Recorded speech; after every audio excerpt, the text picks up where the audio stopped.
So as part of the project, the Department of Health and Ageing rarely gives you any money without wanting you to prove what you've done.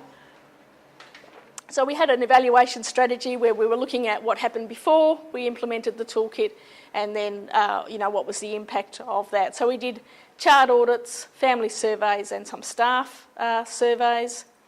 And I'm not going to go into a lot of detail about this. There's a full report on my centre website if you're interested in the whole. It's about 100 pages long, so you can get the full details of that. But chart audits, what we were looking for there in terms of advanced care planning, because it was one of the key processes that we wanted people to work with, was what happened in terms of what was documented before we started, and then did we get a change? And you'll see where there's a star next to the second numbers in the second column is where we've got quite a significant change in behaviour. But you can see that document end-of-life wishes on admission, that 55% of people had that before we started the project, which I think is pretty good.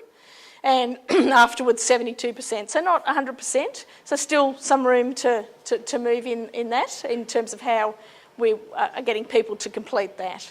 Also looking at how many people had a legal advanced health directive, and you can see that it's about 17 to 22%, and I don't think you're going to get a lot more than that, regardless of what you do with advanced care planning, because remember, by the time people get to you, many have lost the legal capacity to complete a legal advanced health directive. So you've got to look at the non-legal advanced health directive. And again, not a huge shift in that. So obviously we probably needed to do more about that in the project than we did. I think we concentrated a lot on the case conferences rather than the advanced care planning side of things, just as a resource issue.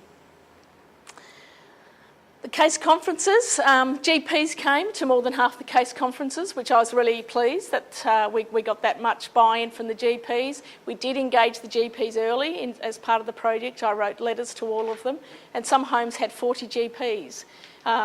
Some of them were very lucky and they only had 1 or 2 GPs, and it's much easier, as you would know, to work with a small number of GPs than that is to work with a large group. But often you get a couple of really committed GPs, and it's worth working with them initially to get them on board. Allied health, not a lot of allied health people came to the case conferences. That may have been a factor of when they were held. They were usually held in the middle of the day, and they may well have been not employed at that time because a lot of them are sessional, or they were providing direct care and weren't able to come into the conference. As I say, residents, we got 18 or 19% of residents came to their own case conference, so not everybody is able to do that. When we looked at some of the clinical care, and again these are from chart audits, we were looking at were people using a valid and reliable assessment tool, were they assessing pain regularly, were they documenting the pharmacological and non-pharmacological effects, and you can see that the second bar with the stars next to them in particular were improvements in people doing that, as was measured by the chart audits. And that was obviously pain, one of our key domains there we were focusing on, as was dyspnoea or shortness of breath. And so again, some quite good changes there about assessment and also non-pharmacological treatment, which was one of the things that we were really focusing on.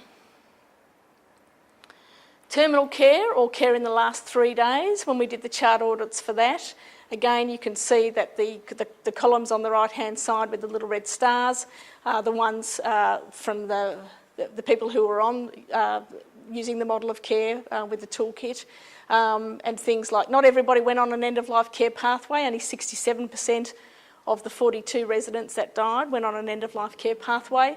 That was mainly in the early days. People were still a little bit, should they go on a pathway, shouldn't they go on a pathway? So I don't think you ever get 100% of people who die will go on a pathway.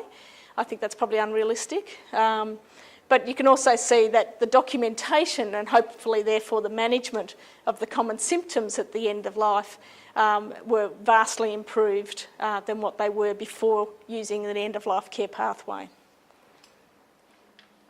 We did some carer interviews. These were phone interviews.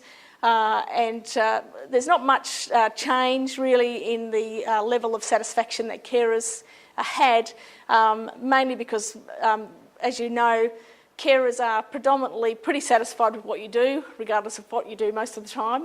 They're just, thankful that their loved one is in a place where they're getting good care, and so it is hard to get a shift in family satisfaction in palliative care or aged care. But one of the most significant results was the discussion of enduring power of attorney or advance health directive with the GP, where that had more than doubled. And again, that's due to having the palliative care case conference and the opportunity for the carer to actually meet with the GP and have those discussions.